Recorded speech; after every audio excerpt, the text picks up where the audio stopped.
All right, we're stuck in this, oops, I don't wanna, okay, we're stuck in this heavy traffic, as you can see. So I'm letting the car drive itself, so I don't have to worry about it. You can see it's keeping this nice amount of space, safety space here, unlike most drivers that'll just ride on people's butts. I did set it to the maximum following distance possible, which is like 7 car lengths. I mean, this isn't 7 car lengths, of course, but as it goes slow, it keeps the distance.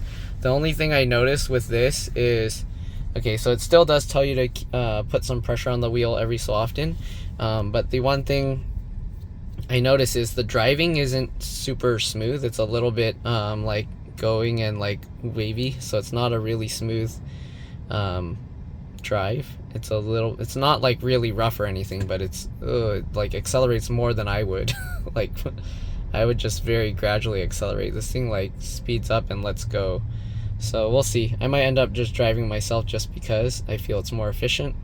But yeah, if I'm lazy or tired or bored or whatever, then I will let the car drive itself. Alright, that's it. You can see it's going about 8-9 miles an hour. And I'll see you all in the next one.